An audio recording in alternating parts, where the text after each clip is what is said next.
प्रिय विद्यार्थियों, मैं सुनील प्रभाकर हमारे YouTube चैनल प्रभाकर क्लासेज पर आपका हार्दिक स्वागत करता हूं। बच्चों, अपनी पिछली वीडियो में हमने संज्ञा और उसके भेदों के बारे में पढ़ा था। आज हम संज्ञा के बारे में ही और विस्तार से पढ़ेंगे। बच्चों, कभी कभी व्यक्तिवाचक संज्ञाएं कुछ वाक्यों में जातिवाचक संज्ञा के रूप में परिवर्तित हो जाती है और कभी कभी इसके विपरीत भी होता है कि जातिवाचक संज्ञा नहीं रहती, वह व्यक्तिवाचक संज्ञा बन जाती है। तो ऐसा किन स्थितियों में होता है और कैसे होता है, आप उसको कैसे पहचानेंगे, इसके बारे में अब हम विस्तार से पढ़ेंगे। देखिए, सबसे पहले व्यक्तिवाचक संज्ञा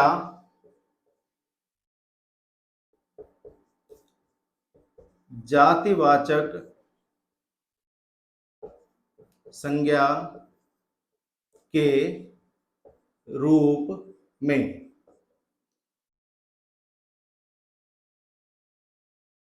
यानी ऐसी कौन सी स्थिति होती है जिसमें व्यक्तिवाचक संज्ञा व्यक्तिवाचक नहीं रहती, वह जातिवाचक संज्ञा के रूप में प्रयुक्त होती है।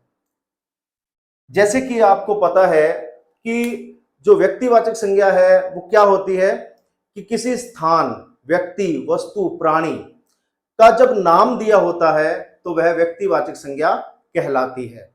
और जातिवाचक संज्ञा क्या है कि जब किसी व्यक्ति, वस्तु, स्थान या प्राणी का नाम नहीं दिया होता जबकि वह पूरी जाति का बोध कराता है, तो वह जातिवाचक संज्ञा कहलाती है।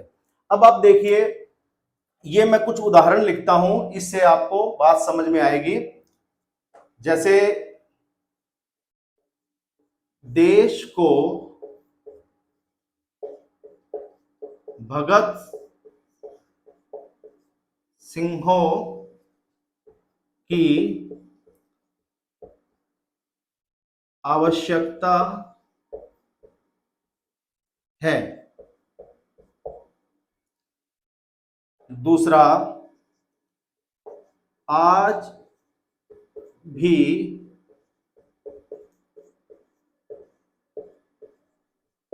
हरिश्चंद्रों की कमी नहीं है। तीसरा, जयचंदों से बचकर रहो। चौथा, यह हमारी गली का सचिन तेंदुलकर है।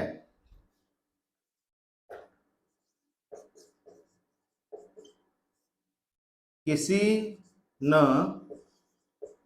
किसी परिवार में विभीषण मिल ही जाते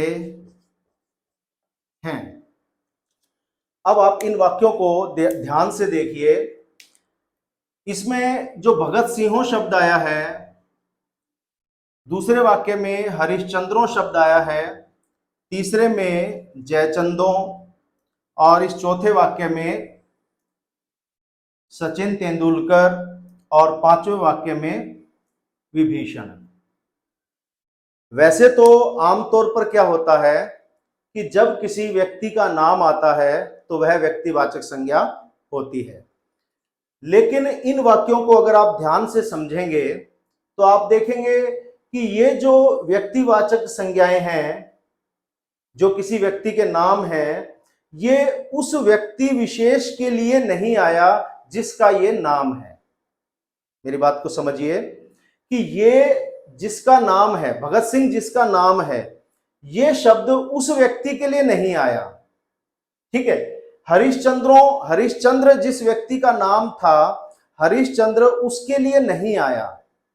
इसी तरह जयचंदों, सचिन तेंदुलकर और विभीषण, इनमें खास बात यह है कि ये जो व्यक्तिवाचक शब्द हैं, ये उस व्यक्ति के लिए न आकर उस व्यक्ति का जो कोई विशेष गुण या दोष है, उस गुण या दोष का प्रतिनिधित्व करता है, उस गुण या दोष को प्रकट करता है।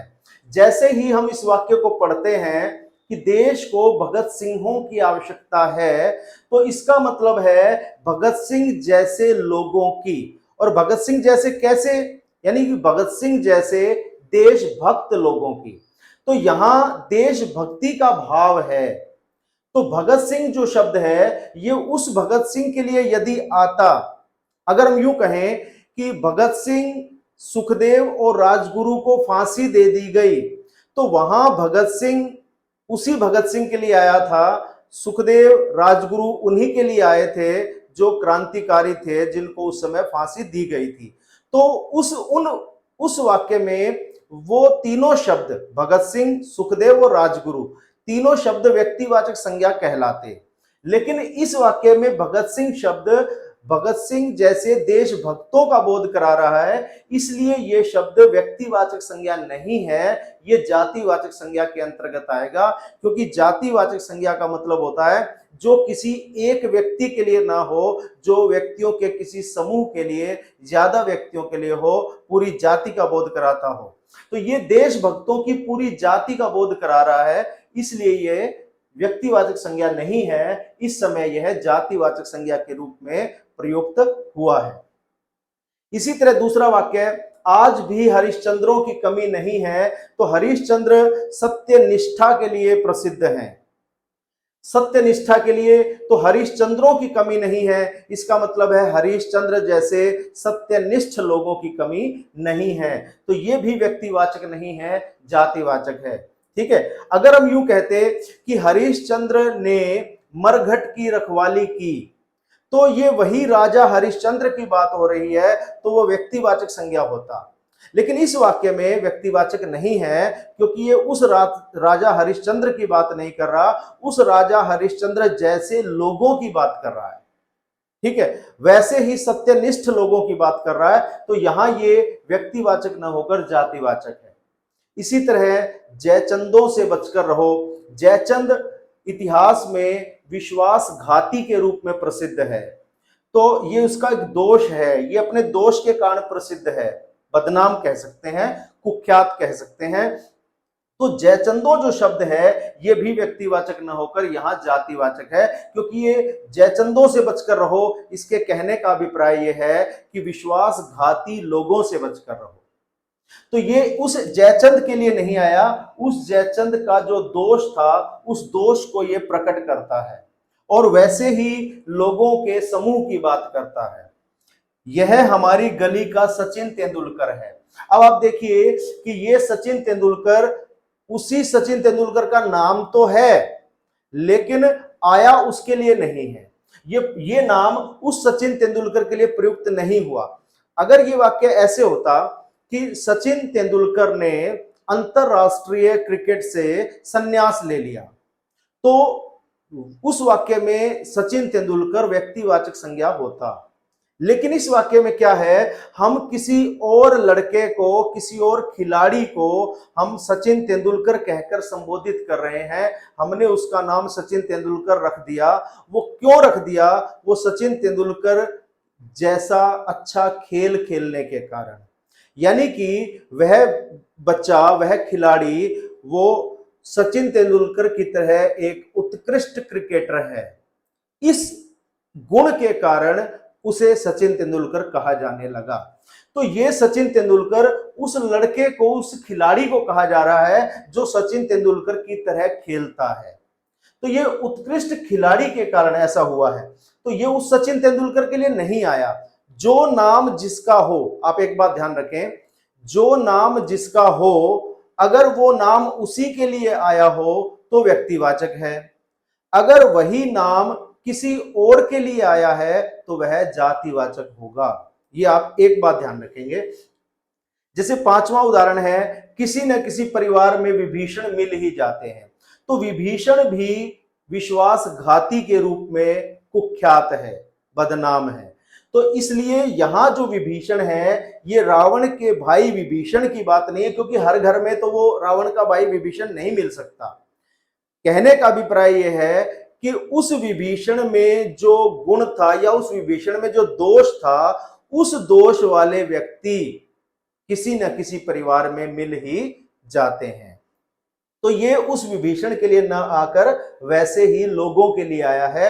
तो इस तरह ये व्यक्तिवाचक संज्ञा न होकर जातिवाचक है। यानी कि जब कोई भी व्यक्तिवाचक संज्ञा शब्द किसी विशेष व्यक्ति का बोध न कराकर पूरी जाति का या समूह का बोध कराता है तो वह व्यक्तिवाचक संज्ञा जातिवाचक संज्ञा में बदल जाती है। अब अगर परीक्षा में ये वाक्य आ जाते हैं और आपको रेखांकित करके पूछा जाए कि भगत सिंह शब्द कौन सी संज्ञा है, तो आप इसको व्यक्तिवाचक संज्ञा नहीं कहेंगे, आप कहेंगे कि यह जातिवाचक संज्ञा है। अब इसके बाद हम देखते हैं कि जातिवाचक संज्ञा किस प्रकार व्यक्तिवाचक संज्ञा में बदल जाती है।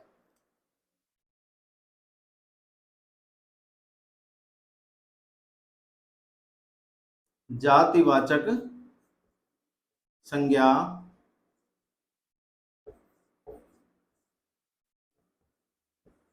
व्यक्तिवाचक संज्ञा के रूप में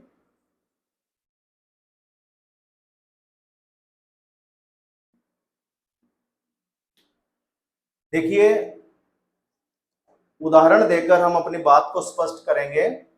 इसमें जो पंडित शब्द है, गांधी शब्द, नेता, मोदी, पुरी, ये शब्द व्यक्तिवाचक नहीं होते।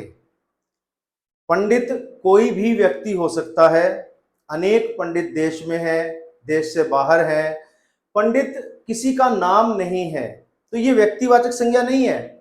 गांधी भी किसी का नाम नहीं है, गांधी उपनाम है, सरनेम है। सोनिया गांधी, राजीव गांधी, संजय गांधी, राहुल गांधी, मोहनदास गांधी, करमचंद गांधी, ठीक है, कस्तूरबा गांधी, कितने ही गांधी हो सकते हैं। नेताजी, अब नेता तो देश में अनेक हैं, कितने भी हो सकते हैं, हजारों लाखों नेता हैं, नेता कोई भी हो सकता है। मोदी, मोदी भी उपनाम है, कोई भी हो सकता है। और पुरी, पुरी का मतलब होता है नगरी, तो नगरी कोई भी हो सकती है। लेकिन इन शब्दों को जब आप ध्यान से देखेंगे तो आपको यह पता लगेगा कि पंडित शब्द को जब भारत के प्रथम प्रधानमंत्री के साथ जोड़ दिया गया है तो ये पंडित जी जो कि जातिवाचक संज्ञा था, लेकिन इस वाक्य में एक व्यक्ति विशेष की ओर ही संकेत कर रहा है, उसी के लिए रूढ़ हो गया है और उसी के लिए प्रयुक्त हो रहा है। तो यहां जातिवाचक शब्द होते हुए भी पूरी जाति का बोध न कराकर व्यक्ति विशेष का बोध करा रहा है, ये जवाहरलाल नेहरू का बोध करा रहा है। इसलिए ये शब्द जातिवाचक से व्यक्तिवाचक संज्ञा बन गया है। दूसरे वाक्य में गांधी जी सत्य और अहिंसा के पुजारी थे। अब गांधी जी अगर सत्य और अहिंसा के पुजारी न दिया होता, अगर कोई सामान्य बात होती, गांधी जी ने सभा को संबोधित किया, तो यहां पता लगाना मुश्किल था कि गांधी जी कौन है।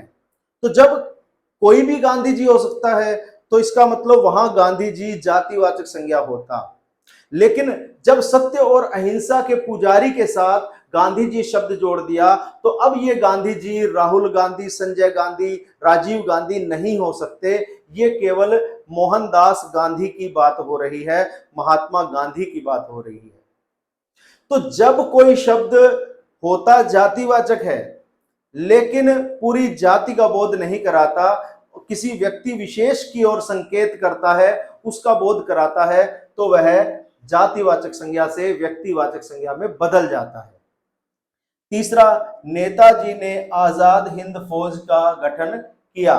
तो नेताजी अगर आजाद हिंद फौज की बात न होती तो नेताजी कोई भी हो सकता था, लेकिन यहां नेता किसके लिए आया है? सुभाष चंद्र बोस के लिए। इसके साथ कनेक्ट हो गया, ये इसके साथ ये कोरिलेट हो गया। तो नेताजी जातिवाचक शब्द होते हुए भी केवल एक व्यक्ति की ओर संकेत कर रहे हैं, उस एक व्यक्ति के लिए ही ये शब्द आया है, इसलिए ये जातिवाचक से व्यक्तिवाचक बन गया है। मोदी जी ने मोदी जी ने नोटबंदी लागू की। अब नोटबंदी की बात है तो मोदी जी का मतलब नरेंद्र मोदी जो भारत के प्रधानमंत्री हैं वही माना जाएगा। यहां मोदी का कोई और, मोदी तो एक सरनेम है, नीरव मोदी, कोई सौरव मोदी, कोई अनिल मोदी, इस तरह से कोई भी नहीं माना जाएगा, केवल और केवल नरेंद्र मोदी माना जाएगा। क्यों? क्योंकि यहां नोटबंदी की बात है, नोटबंदी उन्होंने ही की थी और किसी ने नहीं की थी।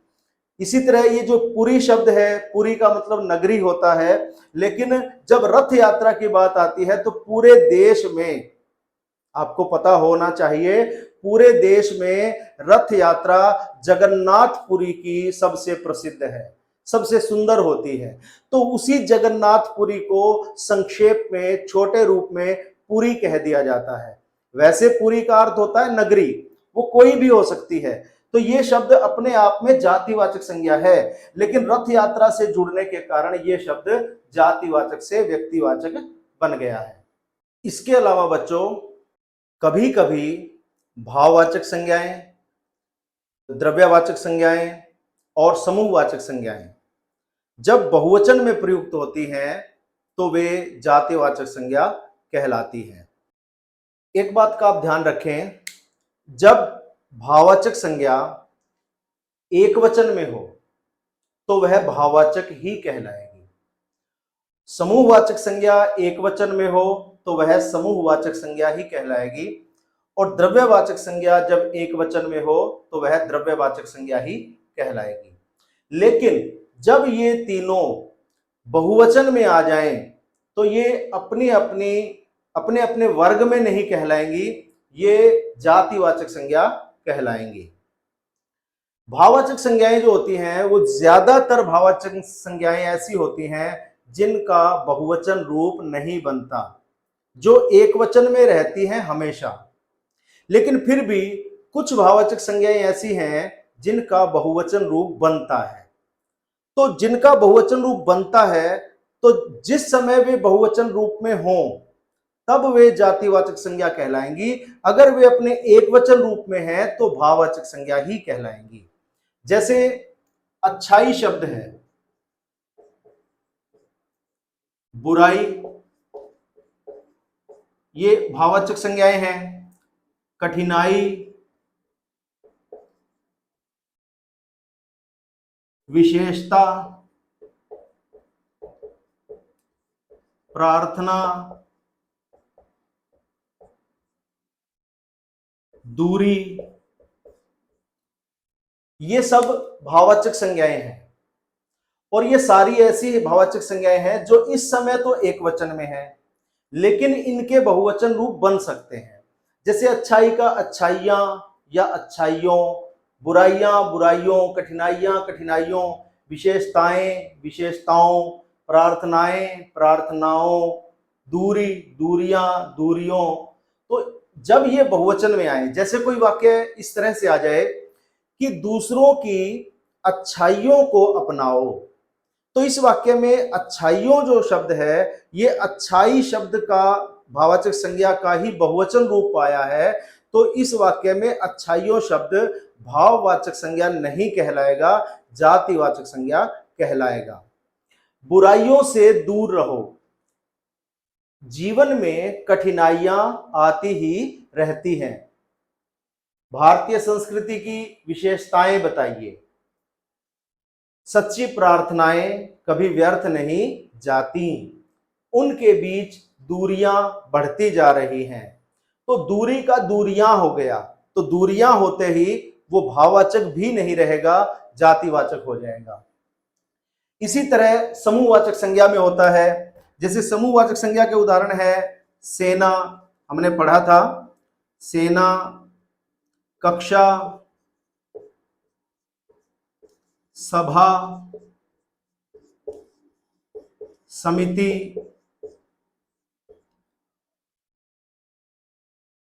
काफिला, इस प्रकार के और भी उदाहरण हैं। अब इन सब शब्दों को हम अगर एक वचन में हो तो समूहवाचक संज्ञा के अंतर्गत मानेंगे, लेकिन जैसे ही ये बहुवचन हो जाते हैं, जैसे सेना का सेनाएं बन गया या सेनाओं बन गया, कि दोनों सेनाएं आमने सामने खड़ी थी, तो वहां सेनाएं जो शब्द है वो समूहवाचक में नहीं आएगा, वो आएगा जातिवाचक संज्ञा में। इसी तरह कक्षा, जैसे कक्षा का कक्षाएं बन गया या कक्षाओं बन गया, वाक्य में कक्षाओं भी बन सकता है कि उन कक्षाओं से बहुत शोर आ रहा है, सभी कक्षाओं की परीक्षा चल रही है, ठीक है, दोनों कक्षाएं एक ही कक्ष में इकट्ठी हो गई। तो इस तरह से कक्षा का बहुवचन बन गया, बहुवचन बनते ही वो जातिवाचक संज्ञा कहलाएगा। अब जो समूहवाचक संज्ञाएं होती हैं वैसे तो जातिवाचक संज्ञा के उपभेद के अंतर्गत ही आती है। इसके दो उपभेद हैं जातिवाचक संज्ञा के, समूहवाचक और द्रव्यवाचक। लेकिन जब सेना शब्द आपसे पूछा जाए कि सेना शब्द क्या है, तो आप जातिवाचक नहीं कहेंगे, आप कहेंगे समूहवाचक संज्ञा है। लेकिन जब उसी का बहुवचन आ जाए तो आप जातिवाचक संज्ञा कहेंगे, क्योंकि वो एक सेना का बोध नहीं करा रहा, वो सेना के अनेक समूहों का बोध करा रहा है। तो जो अनेक हो गया वो जातिवाचक संज्ञा हो गया। सभा का सभाएं, सभाओं, समिति, समितियां, समितियों, काफिला, काफिले हो गया। तो ये बहुवचन होते ही ये भी जातिवाचक हो जाएंगी। द्रव्यवाचक संज्ञाएं, अब इसमें आपको ये बात ध्यान रखनी है कि जो द्रव्यवाचक संज्ञाएं हैं, लगभग सारी द्रव्यवाचक संज्ञाएं एक वचन होती हैं, ठीक है, उनका बहुवचन रूप नहीं होता। वो सारी संज्ञाएं ऐसी हैं जिनका माप, नाप या तौल होता है। लेकिन फिर भी एक आध उदाहरण द्रव्यवाचक संज्ञा में भी ऐसा मिलता है जिसका बहुवचन रूप बनता है। वो क्या है? वो है लकड़ी शब्द। लकड़ी द्रव्यवाचक संज्ञा है, लेकिन इसका बहुवचन रूप भी बनता है। तो जब ये अपने बहुवचन रूप में आएगा तो ये द्रव्यवाचक संज्ञा नहीं कहलाएगा, ये जातिवाचक संज्ञा कहलाएगा। जैसे यह फर्नीचर अनेक प्रकार की लकड़ियों से बना है, तो यहां जो लकड़ियों शब्द है वो एक द्रव्यवाचक संज्ञा का ही बहुवचन रूप आया है, तो वह जातिवाचक संज्ञा कहलाएगा, द्रव्यवाचक नहीं कहलाएगा। द्रव्यवाचक तब होगा जब लकड़ी शब्द एक वचन में हो, ठीक है। तो बाकी जो द्रव्यवाचक संज्ञाएं हैं, जैसे सोना है, चांदी है, तांबा, लोहा, इनके बहुवचन रूप नहीं बनते। सोना का सोने, चांदी का चांदियां, चांदियों नहीं बनता, चांदी ही रहेगा। चांदी के गहने, चांदी का गहना, गहना शब्द का बहुवचन रूप या एक वचन रूप बन जाएगा, लेकिन चांदी शब्द चांदी ही रहेगा। लोहे से बना, तो वो लोहे जो शब्द है वो एक वचन रूप ही है, क्योंकि वो से कारक चिन्ह लगाने के कारण लोहा का लोहे हो गया। वैसे लोहा का भी कोई बहुवचन नहीं होगा, ठीक है। तो इस प्रकार ये आपको एक पॉइंट ध्यान रखना है कि भाववाचक, समूहवाचक और द्रव्यवाचक संज्ञाएं यदि एक वचन में हो तो अपनी अपनी कैटेगरी के अनुसार ही मानी जाएंगी, लेकिन अगर ये बहुवचन में आ जाएं तो ये अपनी कैटेगरी में नहीं आएंगी, ये तीनों जातिवाचक संज्ञा में शामिल हो जाएंगी। संज्ञा में एक अंतिम बात रहती है, गणनीय संज्ञा और अगणनीय संज्ञा।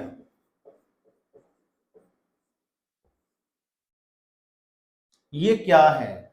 वैसे तो नाम से स्पष्ट हो रहा है, गणना का अर्थ होता है गिनती, गणनीय का अर्थ होता है गिनती के योग्य, गिनती के योग्य संज्ञा, और जो संज्ञा गिनती के योग्य न हो। तो गणनीय संज्ञा किसे कहते हैं? इसकी आपको तीन विशेषताएं ध्यान रखनी है। एक तो इन्हें गिना जा सकता है,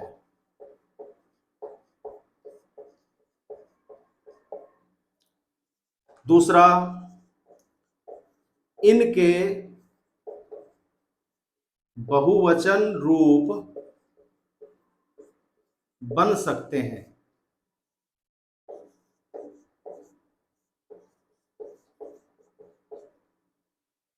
और तीसरा,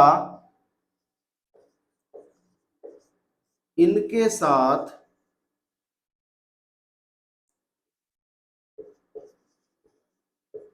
संख्यावाचक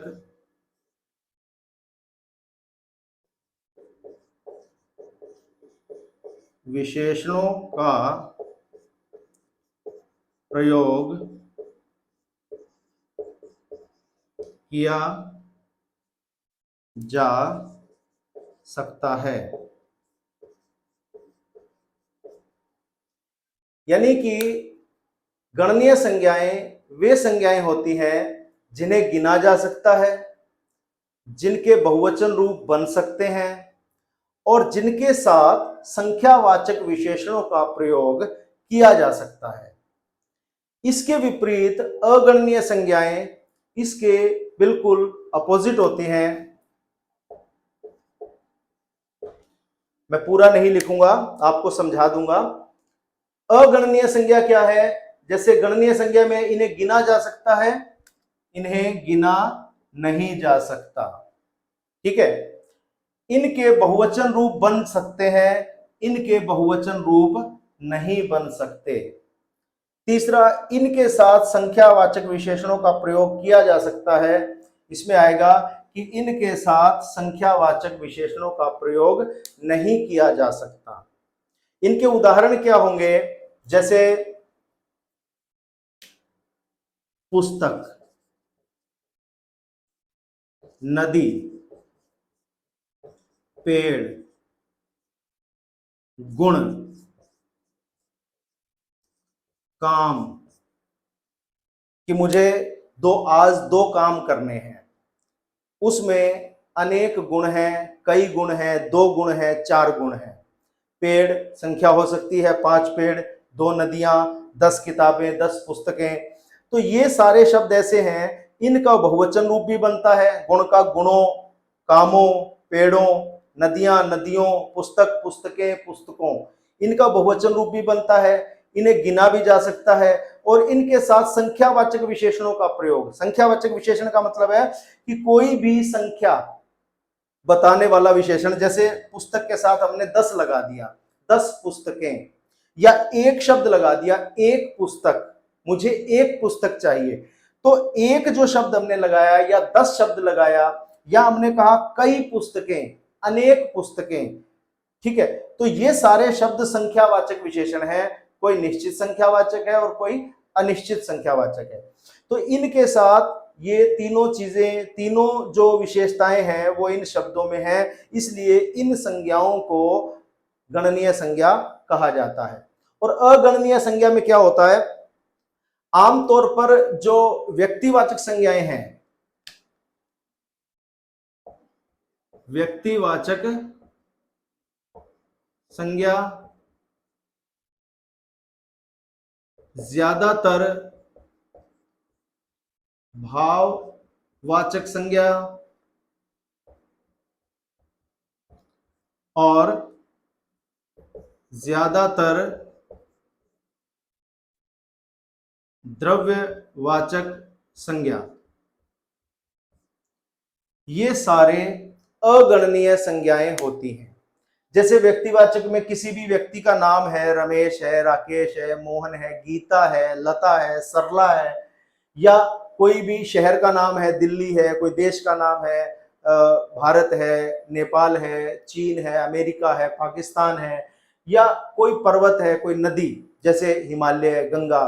तो ये जो व्यक्तिवाचक संज्ञाएं हैं, ये सारे की सारी अगणनीय संज्ञा होती है। ठीक है। और ज्यादातर भाववाचक, क्योंकि इनके बहुवचन रूप नहीं बन सकते। ठीक है। और ज्यादातर भाववाचक संज्ञाएं क्या है? जैसे बुढ़ापा, ये अगणनीय संज्ञा है, बुढ़ापा हो गया। बचपन शब्द है, और सरलता। ठीक है। अपनापन, अपनापन, लड़कपन, प्रेम, त्याग, ये जो सारे शब्द है ये सारी भाववाचक संज्ञाएं हैं और ये सारी अगणनीय हैं। अनेकानेक भाववाचक संज्ञाएं अगणनीय हैं, कुछ एक भाववाचक संज्ञाएं ही होती हैं जो गणनीय होती हैं। जैसे मैंने बताया था, अच्छाई उसका बहुवचन बन सकता है अच्छाइयां, बुराई का बुराइयां, या कठिनाई का कठिनाइयां, या प्रार्थना का प्रार्थनाएं, दूरी का दूरियां, लेकिन इनके बहुवचन रूप नहीं बन सकते। हम बुढ़ापा के साथ कोई संख्यावाचक विशेषण भी नहीं लगा सकते। हम ये नहीं कह सकते 4 बुढ़ापा आ गया, 2 बुढ़ापा आ गया, या अनेक बुढ़ापे आ गए, ऐसा नहीं हो सकता। बचपन, सरलता, अपनापन, ये सारे के सारे ऐसे हैं, इन्हें गिना भी नहीं जा सकता, इनके बहुवचन रूप भी नहीं बन सकते और इनके साथ संख्यावाचक विशेषणों का प्रयोग भी नहीं हो सकता। इसके बाद ज्यादातर द्रव्यवाचक संज्ञाएं, मैंने बताया था कि सोना, चांदी, तांबा, पारा, दूध, पानी, घी, पीतल, ये सारे द्रव्यवाचक संज्ञाएं हैं और ये भी अगणनीय संज्ञा के अंतर्गत आती हैं। केवल लकड़ी शब्द है जो गणनीय संज्ञा है, बाकी ज्यादातर द्रव्यवाचक संज्ञाएं अगणनीय हैं।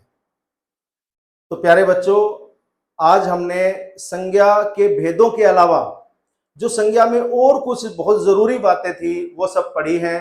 किस प्रकार व्यक्तिवाचक जातिवाचक में बदलती है, जातिवाचक व्यक्तिवाचक में बदलती है, भाववाचक संज्ञा, समूहवाचक संज्ञा और द्रव्यवाचक संज्ञा जब बहुवचन में आती है तो वह जातिवाचक संज्ञा बन जाती है, और गणनीय और अगणनीय संज्ञा। मुझे उम्मीद है कि आपको संज्ञा का ये पूरा टॉपिक अच्छे से समझ में आया होगा। आप इन वीडियोस को आगे ज्यादा से ज्यादा शेयर करें, खुद देखें और दूसरों के पास भेजें ताकि सभी इसका फायदा उठा सकें। आपको अगर ये वीडियो अच्छी लगती है तो आप वीडियो को लाइक करें और चैनल को सब्सक्राइब जरूर करें। अगली वीडियो में एक नए टॉपिक के साथ हम फिर मिलेंगे। धन्यवाद।